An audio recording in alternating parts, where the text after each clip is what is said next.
All right, we're here at Lopez High School with Amadeo Escandon, coach of the Lopez Lobos. Champions last night over Rivera Raiders. They won 1-0 out at the sports park in front of about 3,000 people. Exciting game for sure, but just now it's the real stuff. It's the regionals. Brownsville is always good, but the regionals is what you're looking forward to. Just if you can let us know what preparations you guys are doing. Is it the same? Is there anything different going forward? I think we're going to stick with our basics. Our basic stuff is what has gotten us here, and if we need to make any corrections against Reagan, we make them during the game. But we're sticking to our plan.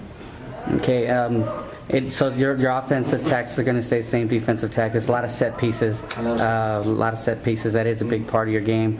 What do you expect from Reagan going into this game on Friday? It's just like any other San Antonio team. I know that they're going to be very physical. They fight for every ball. They go to the last second as well, and they run a lot. And that's one typical thing about the teams from upstate.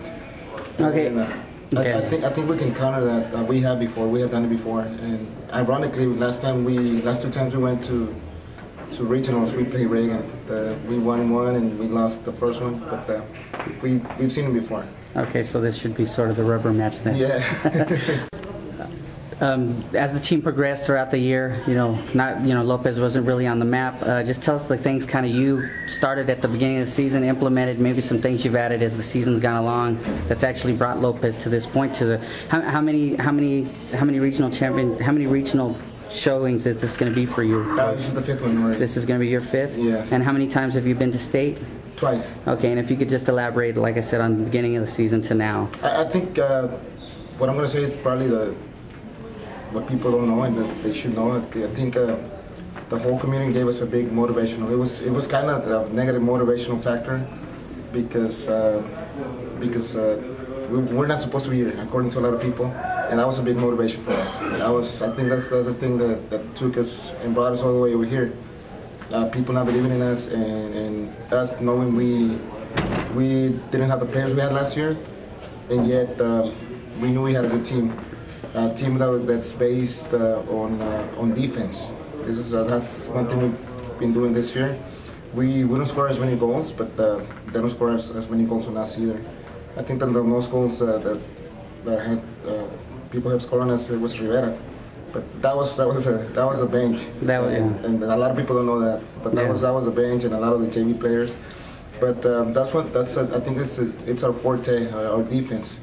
And then again, the motivation behind it, people talking about Lopez not having a good team, not having a good season this year, and just wanting to prove people wrong, and the results are here. So well, I think all that people that spoke about it. Well, I tell you what, one of the things is, and we at Brownsville football, we thought it was going to be a rebuilding year for you too. We did have you going as fourth place in the league, but we did think you were going to be in the playoffs. But that's just because we had insight. I believe other people don't have. Yes. We saw the kids play and stuff like that. But now that you are there, now that the euphoria of last night has settled down, and now that the other teams in Brownsville had digested that, okay, Lopez is the only team standing left in Brownsville, the one thing that I would like to tell you is that us at Brownsville football, and I think a lot of our followers, and what I'm seeing on our website, is that the whole team is now actually, the whole city is a team. We're Brownsville United, we're behind you.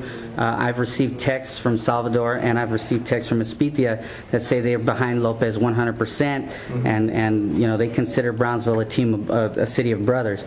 And just some words to our fans, and now your new fans, going into this weekend. It's always nice to have the support of the community, and I think last year when we lost to Porter, it was the other way around, and we were behind them. Speaker's a good friend of mine, and we would have been the other way around. If it would have been the other way, we would have been behind them. So we thank that. Any support, any prayers, anything, it's welcome. I mean, Lopez, we don't discriminate. We take anybody. All right, Coach. Well, good luck this weekend. Brownsville's behind you 100%, and thank you. Go out there and give them hell. Appreciate it. We will.